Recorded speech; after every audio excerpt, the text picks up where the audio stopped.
there's a metamorphosis process from year to year that you're going to have to do, and you either grow or die, or you're going to have to change or die. So, I mean, I would say if we all look back at ourselves from 2020 to COVID to now, it's a completely different world. And if you didn't change, you went out of business. If you came into our facility over the last 6 years, 4.5, 5 times a week, you had 10 times that chance to be able to play college professional baseball, 70% chance. Order the T-shirts, get them to the printer, have them print it. I was able to run the whole thing and actually have it in the client's hands in a matter of like 5, 6, 7 days.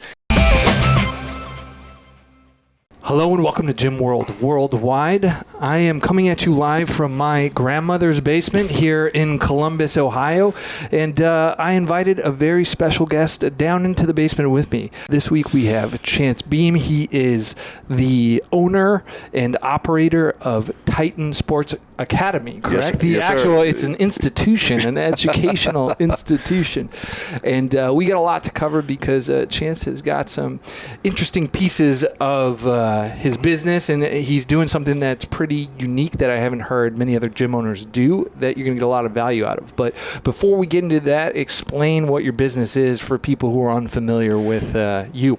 Well, first of all, thanks for having me, and honored to be here in your humble abode. Yeah. And so I started Titan Sports Academy.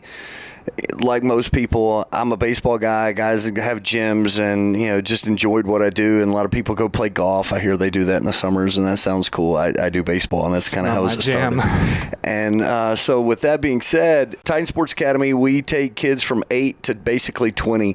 Baseball, softball, everything from teams, travel teams, to training, to uniforms, apparel, mom, dad's apparel, to the facility management, from 8 all the way up to 20. We actually have a college wooden bat team that we just bought this past year, so it's kind of cool. I had my first kid many years ago, started us at 9, and he actually played on our college wooden bat team this past year, so it's kind of cool. I don't even know what a college wooden bat team is. What that is? So basically, guys, college baseball players in the summer, they'll go and play for like a summer league. So you've heard of like the Cape Cod League and that thing. We're in Atlanta, and so there's a thing called the Sun Belt, which is College Wooden Bat League, and so we actually own one of the teams in the league, so it's kind of cool. Dang. All right. And so when did you get started? It sounds like you've been in the game for a while. So I started, I played professionally. I played in college, played professionally, coached for a couple years. And I tell this quick story of I got into what I was doing, moved to Georgia, and I was like, all right, I'm going to be a teacher. And then I realized pretty quickly if I had to do that for the rest of my life, I'd be incarcerated. I just don't have the patience to do that. So a buddy of mine, his name was Miles Shota, and he was an agent, and they had Atlanta Braves, and had a couple big league guys, and he had called me knowing I was in the world, and I moved to Atlanta. He said, hey, will you coach my kids' team? And I remember vividly going, I don't want to coach kids' baseball. 20 years later, here we are. That was in 2002. Now we're 2024. So I started it. He asked me to coach a team out of East Cobb in Atlanta, which Atlanta is probably, I guess the best way to describe it is kind of the Silicon Valley of travel baseball. So it's really a melting pot. Everybody in the country comes there. So I was part of an organization called East Cobb Baseball from 2003 to 2013. Then we broke off in 2013, did our own thing. During that time, the early years, it was just a hobby.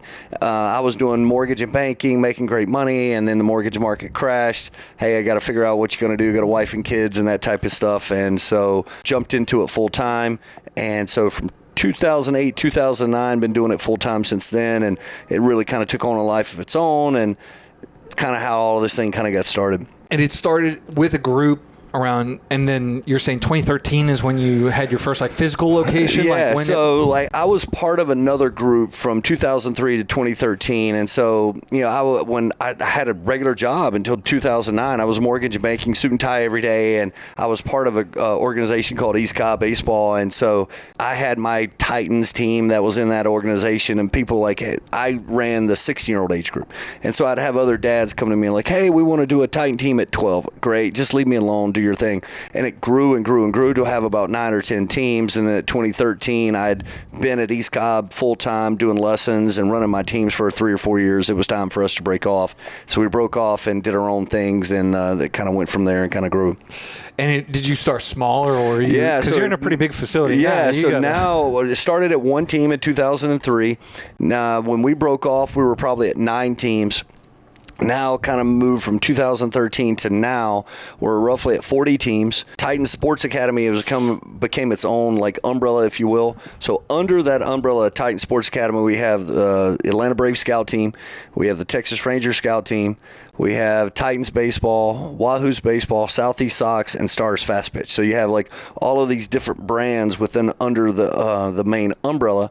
And then facility-wise, we have a 16,000 square foot facility. It's upstairs and downstairs. We have 7,000 feet of outdoor cage space, which is covered lights but it's just open on the sides. And then we have a field out behind that. So it's a turf field. So it's been quite an endeavor.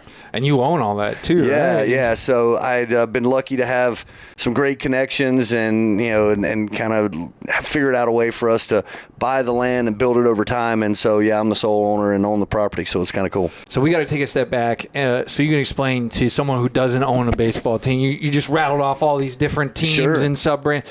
So how does all this work? Like, gym owners thinking like members, and what are they paying? So like, do people pay you by the team? Yeah. Like how do... And so to kind of correlate this back into the gym world is that each kid that's on a team, they have to be a membership. They have to have a membership at my Titan Sports Academy to be on our team. And so like if a kid comes off the street and they just want to be a member, it's $85. For a kid that's on our team, it's $55, but it's required to be on a team, so we give them a discount to do that. Now, outside of that, they would also have their team fees, which would include, the paying of the coach and facility rentals, whether that be fields, insurance, balls, lineup cards, all of the laundry list of things that would go under those team fees, that would be part of that. And so every kid in the program, so with the 40 teams, we probably have about all in, probably about 500 kids that are in the program that are on a team of some kind. And these are all travel baseball teams. And these teams. are all travel baseball teams. So you're the people under your umbrella, they go out and travel, they play other teams that are under another gym. And That's right. Another organization. And so what I've done into growing this, to kind of correlate this back to gym owners, is that, with Two Brain, we talk a lot about with 150 kind of being your optimum number.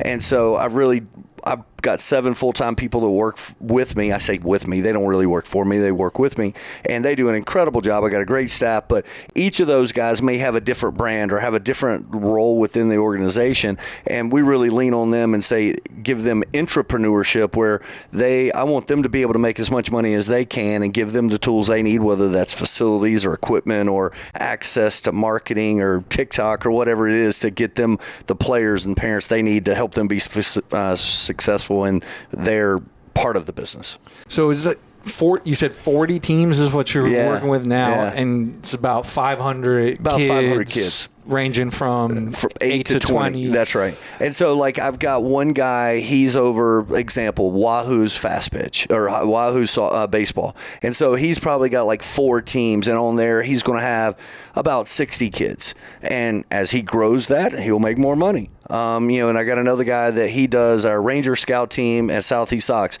He does an incredible job, Jacob Cagle. And so he's over about 6 or 7 teams that he's kind of growing. Obviously, he grows that. He's making more money. Then I've got a general manager who helps me with the management of this. So as a gym owner, so if you go down and go, okay, well, how do I make this work? Well, he's got 70 people that he's trying to go deeper. He's trying to have a length of engagement. He's trying to have, deeper penetration to keep those people longer because he wants them on his team from year to year. And do a good job. Now you're going to attract other people to grow your gym or grow your number of teams. So basically, he wants to grow. More kids want to come in. The only way to do that is really start another team, right? That's right. That's right. And so the good thing of it is so when you start a team, you got to have 9, 10, 11, 12 kids on the team. So if you can bring in 6 or 7, well, that jumps to another team. Well, now that jumps up his pay scale as well, because he's not adding 1 or 2, say, members. He's adding 12 per se. And these kids probably know other kids, so it's pretty easy everybody to get wants to play with their buddies and that kind of thing. So usually the number is if you get about 6 or 7 kids, you're going to have a teammate because they're going to be able to attract some other friends or buddies that will be on that team.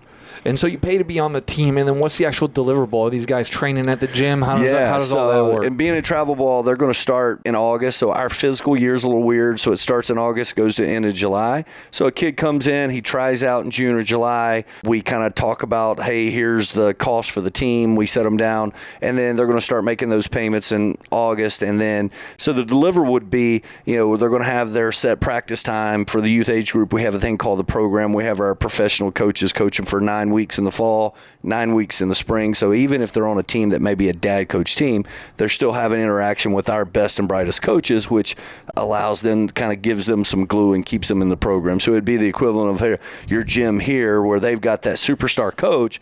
I don't need him coaching every class, but if he could, the more people that he can touch, the more sticky they're going to be into that gym. So instead of having him coach the 8 a.m. class every day, he may coach the 7, 8, kind of bounce around at different places or help out as new coaches so that all of your gym is kind of getting touched by those best coaches. So trying to use the best practices in that way. And these teams train together? Do they train multiple teams? Yeah, so we have multiple teams together. So we try to keep age groups together. So it would be like, 9s and 10s don't need to be practicing with 16-year-olds. So we kind of do the age groups together. It would be like having your own ramp classes, having those people together because they're going to be more novice in their movements and what their understanding is instead of somebody that's been doing CrossFit for 4 or 5 years. Is this like a typical model? Like we had Pete Dupuis on the show, who they tend to skew a little more like pro ballers, that kind of thing.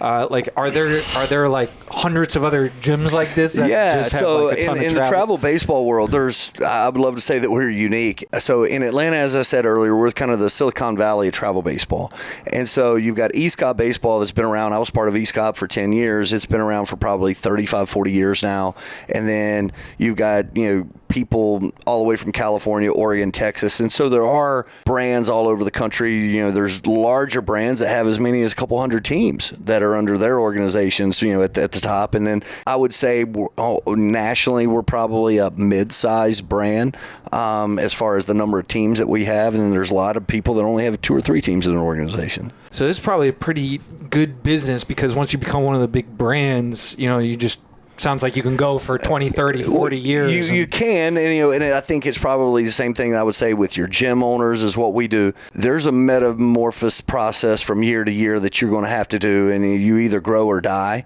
or you're going to have to change or die. So, I would say if we all look back at ourselves from 2020 to COVID to now, it's a completely different world, and if you didn't change, you went out of business. And so trying to stay on top of that as far as like the newest trending equipment that you need or the newest trending developmental training aids or way to train things, you're going to have to stay on top of that to attract the best players, but also to keep your current players, because if the guy down the street they feel like has an edge on you training, they're just going to go down the street. Right. And the coaches too. Yeah, and the coaches as well. So it's as an organization, you're having to constantly say, all right, well, what are the best things that I can offer my coaches to make sure that they have all the tools they need to be successful as well. And so how often are these kids training? Like if you come in, is this like a 2 time a week type thing? Yeah, it's typically 2 times a week, and it's funny you say that. So I wrote a book probably about 2 months ago, and basically through the numbers that we've been very blessed over the last 20 years, some 20 some odd years. We've had over 1,000 kids go and play college professional baseball, and so I looked at data from 2017 rolling up to 2023 and looked at the top 100 people. We have like the key fob where you can come in 24/7. And so I took out all of our coaches, all of the management, and only looked at players from 2017 to 2023 and try to find some trends there. Once I took out all the coaches and all the dads and that stuff and just looked at players, almost 70% of the top 100 kids that came into the facility the most often all play college professional baseball. And so the unique part about that is that they were coming in, to your point, 3, 4, 5 times a week on average, about 4.5 times a week on average, where typically a practice is twice a week. And so what that number told me, the average high school player has a 7.8% chance of playing at the college level. If you came into our facility over the last 6 years, 4.5, 5 times a week, you had 10 times that chance to be able to play college professional baseball, 70% chance. So it was one of those things where it's like, man, the proof is in the pudding. And again, it's the old school values. You got to put in the work, and you got to be around good people and have access to the right tools and things you need to help you kind of grow your game. And so you were talking about, if you're on a team, you have to pay a membership for the gym, which is $55, and you were saying that was gets you 24/7 access. Yep. But you have coach time as well. So Sure. are there upsells into different memberships, or is that $55? You can come train every single day for that. Come train every single day. Now, you're not going to have like a coach that's going to work with you. Obviously, if you want individual lessons, there's going to be private lessons per se. It's kind of like PT with anybody. But also for our membership, we include all of my full-time guys. So I have 7 full-time guys. Everybody has to do 1 members class once a month.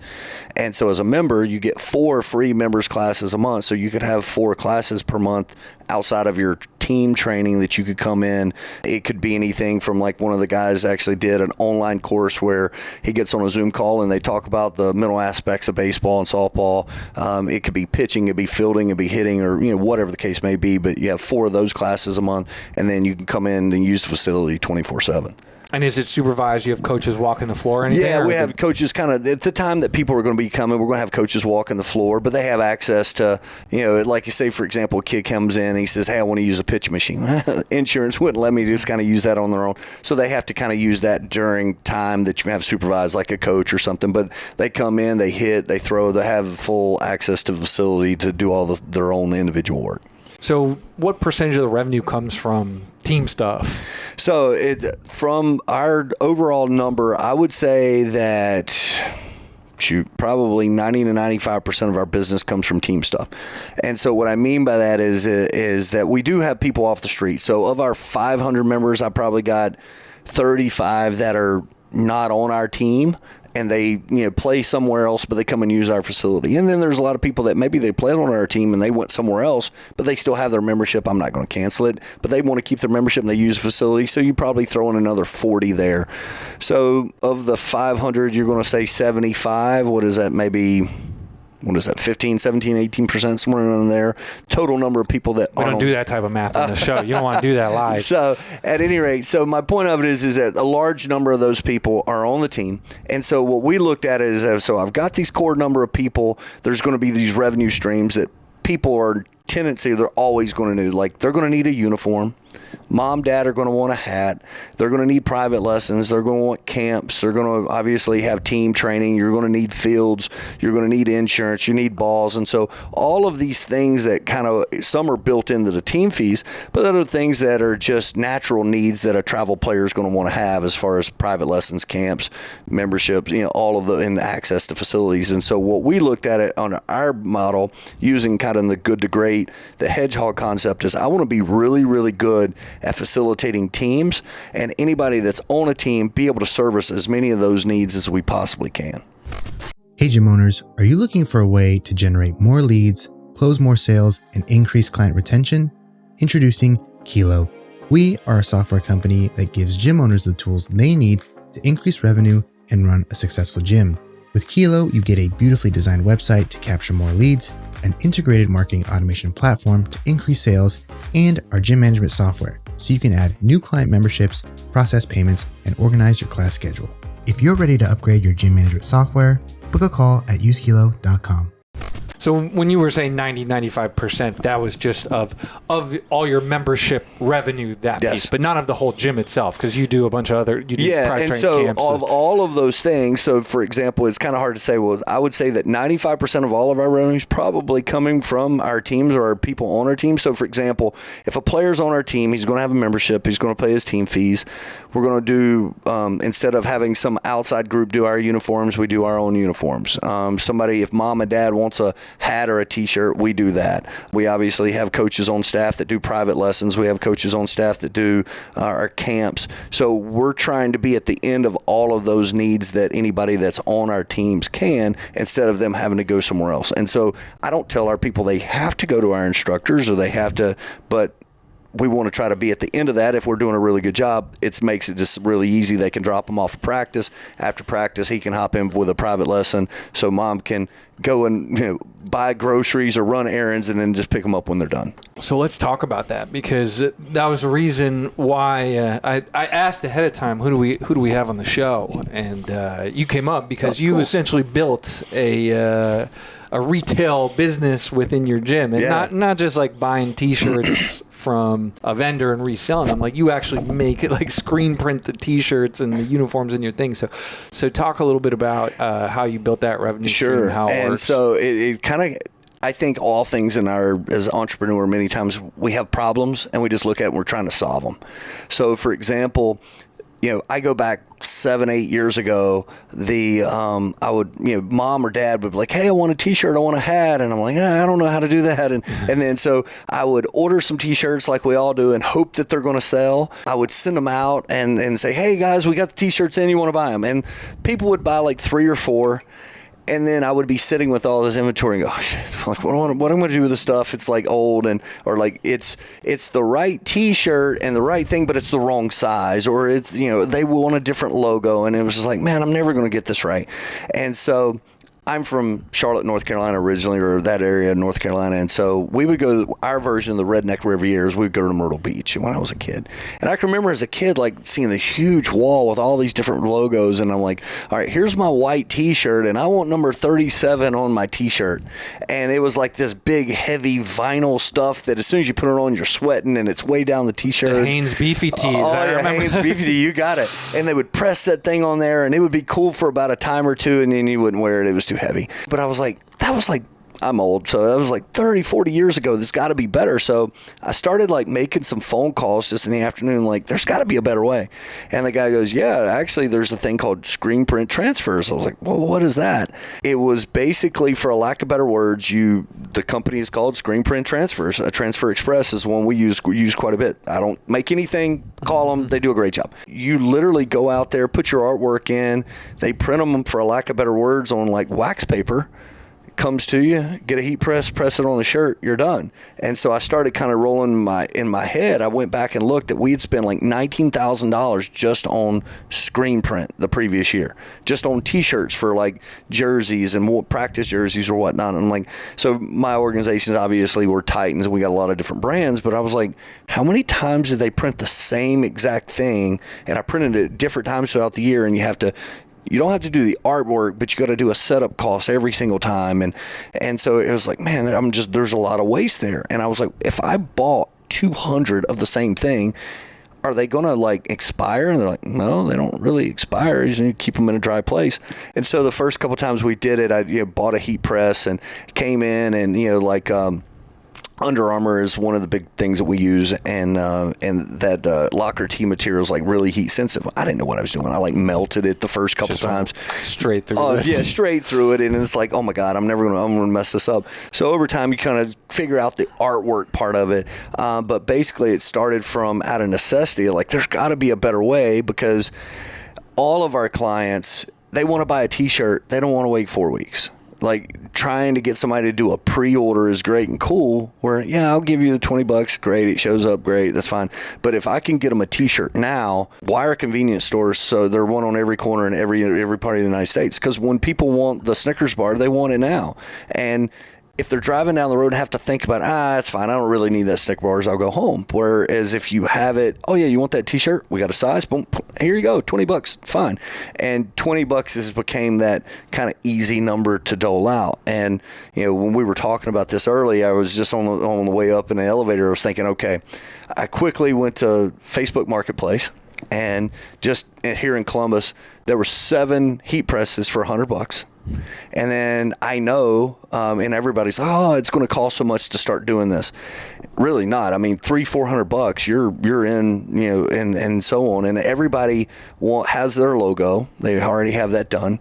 And so you get a heat press for $100. You go to companies like, you can do Amazon, BlankTshirts.com, Sanmar. There's a bunch of different websites. We use a thing called a district T-shirt. Everybody has their own favorite kind of T-shirt. You can get them for $2, $3, $4. And then you go to Transfer Express, get your logos made, call them, they'll walk you through it the first time, and you can get anything from a pocket to you can get 4 or 5 different designs on one big sheet, and then cut them out and then print them on, so that way you buy one sheet, but it could have as many as 5 different designs. And so you spent maybe $300, and you're going to turn that $300, you should turn that into $1,000. So the sheet is essentially that's the thing you put on the heat press to make the design. And so if you had 20 different designs, you'd have 20 different sheets. Or That's correct. You're saying you get multiple on a sheet. Yes, and so what we started doing is like, again, baseball, you got your basic Titans design or whatever your logo or your name of your company is. You just kind of get that basic one, and then people are like, hey, I would love for it to have this, or I love it. And so what we started doing when we first started doing it, instead of me guessing, is I would go to our people and like, we have a Titan super secret group, and it's kind of like our own like Facebook group inside. And so instead of having to put it out to everybody wants to be part of the super secret group. So I would put it in there and be like, hey, here's the 4 designs. Which one do you like the best? And have the people vote on it and be like, all right, great. That design will be here next Monday. And literally I would put it out, use the one they picked, order 20 of those or 15 or 10 or how many ever want to do for the next Monday, and be like, hey, T-shirts are in. What size you want? And got them. And got them. And so it literally went from like inception to like absolutely application within like a week, and I turned $200, $300, $400 to $1,000. I'm like, okay, maybe there is something to this. And so what is like one of the sheets cost to put into the So, for press? example, like a 11 by 14, which is a huge sheet, and that's why I said you could do like a pocket here and a logo here, and they do them like full color now. That sheet may cost $12, $14, but you may have 5 different logos on it. So, say, for example, if you had that sheet that's has 4 or 5, we'll say it's 4 logos for easy math, and it's $12. So each logo really only cost me $3. So I got a T-shirt for $3. And I got a logo for $3. I have $6 in the shirt, and I'm selling it for $20. Nowadays, $20 T-shirts, that's gravy. That's easy, right?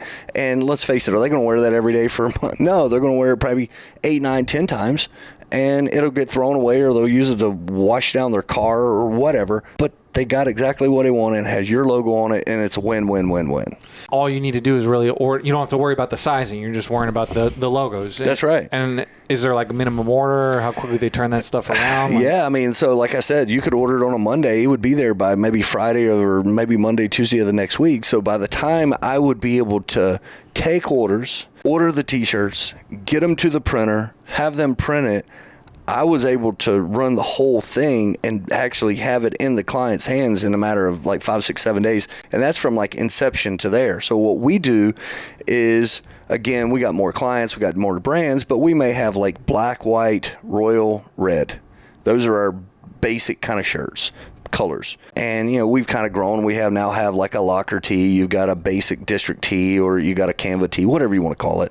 And so I may have more variations, but if you're just running a gym and you just want people to have your logo, like get a black t-shirt. Everybody likes a black t-shirt, doesn't show sweat and that kind of stuff is bad, and get your logo, get something that's kind of eye-catching, and and everybody likes to have an easy, a comfortable t-shirt. Biggest thing I would say is whatever t-shirt you have, it's got to be comfortable, and people got a lot of like to wear it. Then you can kind of venture into some of the kind of cooler, names or some of the other things that you can kind of come up with.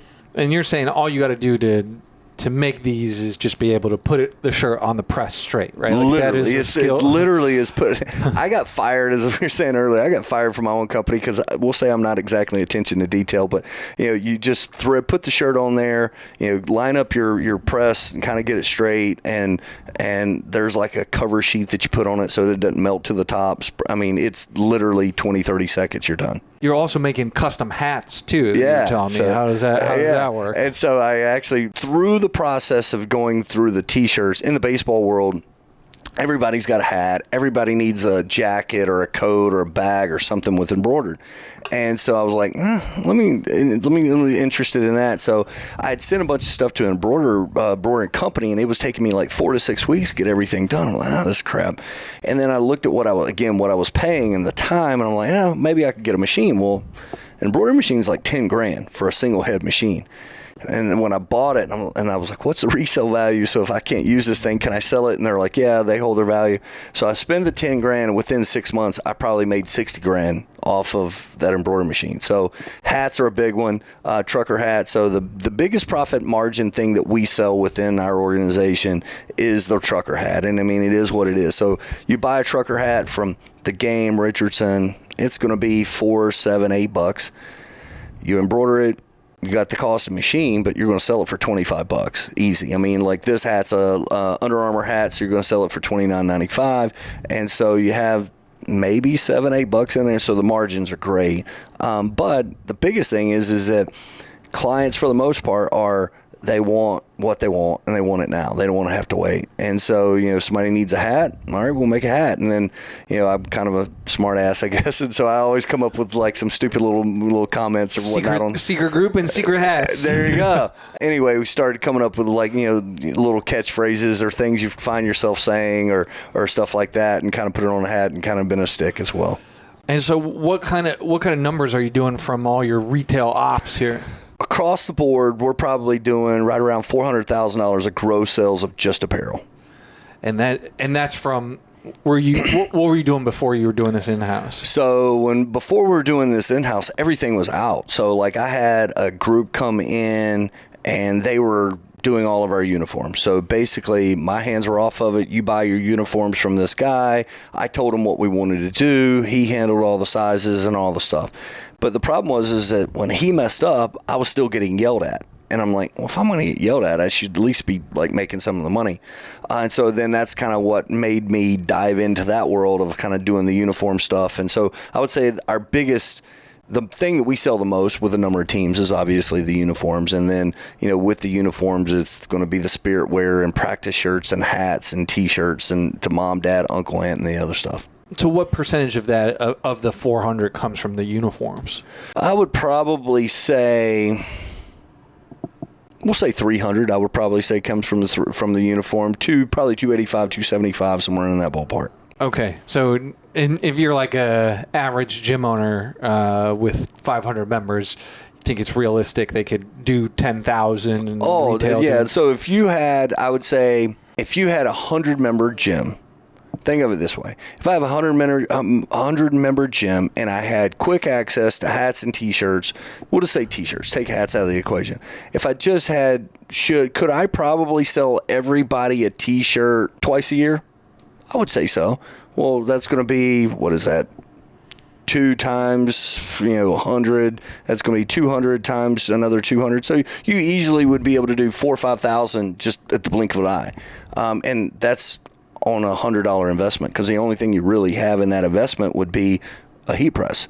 So the argument would be, if you want to get a little more creative, you got somebody in your gym that's like more artistically inclined that could come up with some kind of cool stuff, then you could certainly do that. I know a couple of things that we conceptually came up with was like having a upcharge for like a T-shirt subscription once a month or once a quarter. So you could do some of those things to kind of be able to push that stuff. But from a gym owner standpoint, I looked at it as anytime I did a program, I wanted there to be a T-shirt that got with that. So whether it be like, I don't know. So for example, if you're running a games out of your gym, you're running like, I know a lot of people do like Murph on Labor Day, whatever the cost was to that, throw in an extra cost to have like a cool logoed shirt that had your gym on it. Now you got free billboards and walking, so where you're making a little bit of money out of there, almost look at it as almost advertisement as well. So if you could take that $100 investment and make $4,000, $5,000, $6,000, $7,000 a year, it's a pretty good $100 investment. That was the thing. We did retail, but we never made any money off of it. Like we would do a decent amount, but when I looked after the cost of just like holding the inventory, and like you said, like inventory that didn't sell, and when it was all said and done, it was maybe 5% on the money we were doing. And so it was just like, well, it was something, we had drop-in T-shirts and we would hold limited, like bars and drinks and stuff like that. But when it was all said and done, it was just like the juice wasn't worth the squeeze. But what was interesting about this is just like there's so much more margin there. Yeah. Like you were saying it's pretty decent margin for some of this stuff. And so like at worst case scenario, you're probably at just on the T-shirt using this type of platform, you're at least like 50-60% margin. And again, the best part is you don't really have any waste, because the only waste you would have would be if you bought a bunch of heat transfers that that logo didn't sell. So, all right, well, it sits for a couple months and you throw it away, or you just kind of leave it in the drawer and you move on to the other one. So you're not having nearly the waste, because you didn't press the T-shirt until somebody wanted the T-shirt or you knew that it was going to be something that was purchased. So again, doing some of your programs, like say you got youth programs in the summer, 100% would add in a T-shirt into that, because now you got a bunch of kids running around with your stuff. You got a youth T-shirt logo, youth program with your logo on, say, the left chest, put it on the back. Now you've sold another 30 T-shirts and you got another 30 walking billboards. In the inventory, you're just holding blanks. So every gym just does black tees. So instead of having 20 of the Murph 2013 shirt and 20 of the Christmas variation and 20 of the Joppin shirt, you just have 20 blanks. And there you go. And you just press those when you need them. So if somebody says, hey, I want a T-shirt, or you may have like one of each. And then as they sign, as they sell, you press another one or whatever. But you're definitely not being stuck with all the inventory.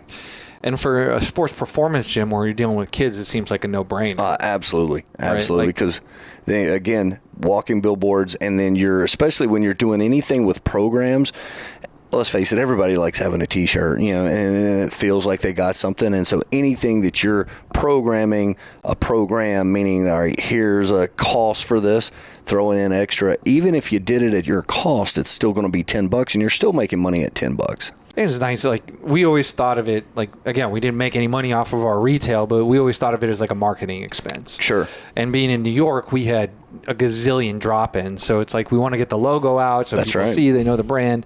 But yeah, it would have been great to make money off of it. I don't know if it would have worked for us because we had so little space. But yeah, for a lot of people listening, this is it. Well, and again, the space is T-shirts and a heat press. And like literally we have, you could keep your transfers in envelopes, like those manila envelopes or folders or whatnot. So, I mean, we're talking, that's about all the space that you're going to need. How big is the hat machine? I know they do. I remember these things because they would like have kiosks in the mall where you can make your own. Like, so they're tiny. The embroidery machine that we have is probably, they'll have one that's, it's on a stand, so it's probably yay big. Now I have a 6-head machine that's as long as this room, so it's huge. And that only makes sense if you're doing crazy. Yeah, and so the 6-head machine cost me $60,000. So yeah, that's a different thing. And how it just lets you bang out a hat faster. Yeah, so it's basically 6 heads all doing embroidery at the same time, the same exact design. So you can do 6 hats or just one hat fast? No, 6 hats at the same time. Okay, so you're pumping out numbers. That's so how many hats are you guys selling in a month? I would say, let's put it on an annual basis. We're probably going to sell 1,200 hats a year.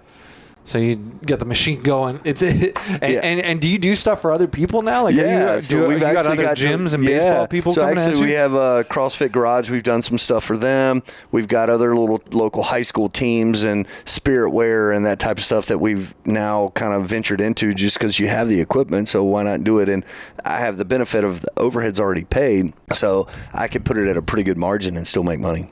I was going to say, because it makes sense for your business in and of itself, but if you got some $60,000 machine that can bang out hats and you can make them for $5 and sell them for $20, it's pretty good. CrossFit people like hats too. You can move a lot of those. Yeah. All right, so gym owners, that's a little trick. That's a little trick we haven't heard from anybody before. That's a new one. You heard it here first. So let's talk about the real estate. So how did you go about finding building? Was it a new build or did you buy an existing building? No, so we bought an existing building. The process of finding the building probably took me a year and a half. I mean, we were going from one place to other. Like there was old churches, there was commercial real estate, it was strip malls, it was all over the place. And much probably like your gym owners, you don't need to be in like this pristine A1A, foot traffic place for your clients. And so I'd been past my building probably no less than 500 times. It was on a main road, and I'd looked at the building like, whatever. And so we had found another spot that we really liked, and they wanted too much for it. And it's like, it's going to take a lot of work, a lot of money. And so our realtor, I asked him, I was like, hey, that property over there? And it ended up being the building that we bought. And I was like, can you find out who owns that and see if it's for sale? Because there was like weeds grown over the for sale sign or whatnot. And so he had contacted the owner, and then oddly enough, the guy was going through a divorce, had some tax liens. Just the timing was great. And so we ended up buying the building. It's a 90 by 90 building. And on the outside, there's a first floor windows and there were second floor windows. And from the outside, I'd never been in the building. I was like, oh, I must have a second floor. They're like, no, it's all open, kind of like a church. When we walked in the first time, my vision was like, all right, 90 by 90 is great, but all of this open air, that's crazy. I need more floor space. And so I talked to the realtors, hey, can I get an engineer to come with me and see this place next week? And I want to see if they could put in a second floor in an existing building. And kind of looked at me and was like, yeah, you heard me right. Let me see if we could do this. So the engineer comes like, yeah, we could do it. It's going to be a little tricky, but we could put a second floor in an existing building. It had to stand on its own, all the engineering stuff. And so we went through the process. We bought the building in 2017. And so I had a guy that great guy, just great guy. He had sold his business and was looking to do some business investment, and he was a parent in my organization. Is like, hey, I'd like to act as your bank. I'll buy we went in together. He bought the land. He did all the upgrades and kind of act as my bank of like paying for all the upgrades. I did basically a loan with him for about 4 years, and then I refinanced it to a small local bank. And so I probably have about 1.1 in the building, and I think 2 years ago, last year, it appraised for 2.5. So you're up about $1.5 million on the building in what is that, 7 years now? Yeah. Not bad. And so your other guy do well, your angel there? Yeah, no, he did very well. And it was really funny because when we were going through the process, he never asked me for financials ever, no one time. And so we finally got to the end of the deal where I'm like, having to start making the monthly payments, and I go, hey, you never asked me for financials. Why not? And he goes, no offense, this is a real estate deal. If you don't pay, I'm going to foreclose and have to kick you out. I know that the building's worth more than what we have in it, so I'm going to make money if I sell it. If you pay me this loan, I'm going to make a couple $100,000 over these 3 or 4 years. You're going to pay it down a little bit. You're going to make a little equity, and I get a good deal. And it's good for you. It's good for me. I'm like, I'll take it. I'll stop asking questions, right? So he was a complete blessing, and it's about being in the right place at the right time, and so you didn't need the SBA. You didn't need anything. I didn't need the SBA. So we have a local. So we're at a small bank called Cadence Bank in Atlanta, and I have an equity line of credit, and so it was. I went down the SBA path, and I believe that my financials were going to allow me to get an SBA loan, but as you can imagine, an SBA loan is just it's a tough process. And did you approach this guy, or how did he know you were even doing this? Yeah, how did this come to fruition? If you're a gym, for the gym owners who want to tap into their member network, we've talked a lot about this. Like how'd this happen? It's so funny. It sounds so hokey, but like sometimes when you just put things out in the atmosphere, things come to you. And it was literally that. He was a data in our program, and his name is Matt Crisp. If you're out there, Matt, you're a dude. Thank you. You're awesome. But probably doesn't listen to Jim He probably does. He should though. He should. Yeah. And so. But he was a guy, and like most guys that are bona fide guys that are just doing some great things, he drives a Jeep. He's the most unassuming dude you'd ever meet. And so I had said, hey, every year we have a banquet. And so at our banquet, it's my time to kind of give the, State of the Union, if you will. And it was like year 1, year 2 of us breaking off from East Cobb. And I was kind of sharing my vision of where I wanted the organization to go. And he calls me the next week after the banquet, and he goes, hey, man, I'd really like to help you with that. And I'm like, what do you mean? He was like, hey, I know you talked about having your own place, hey, let's talk more about it. And so when he first said it, I was like, bullshit, this guy's not doing anything. And so about a week, 2-3 weeks later, I found a place, and I sent it to him kind of as like a test. And because I figured he was like, no, I'm busy. I don't have time, or I don't have the money right now. And he goes, no, I like it. Let's look at it. And so he went with me to look at it. So I was like, all right, this dude's for real. And so from that, it probably took us about 1.5 years to find the right deal.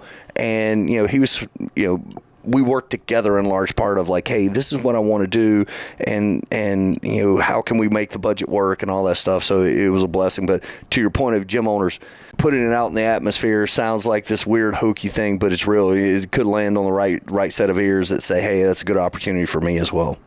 I love it. That is a good lesson for anybody listening. Yeah. Listen, I don't want to take up too much of your time because we are at the Two Brain Business Thinker meetup in Columbus, Ohio. That's why we got the red grandma colors here. If people want to find out more about you, where should they go? Sure. No, that's awesome. Titan Sports Academy is the name of our business on the internet. We're titansnation.net.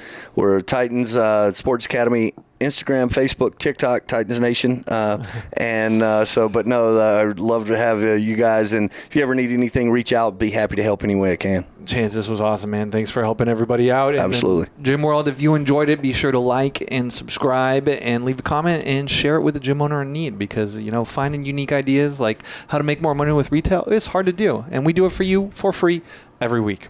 All right. We'll see you next week, Gym World.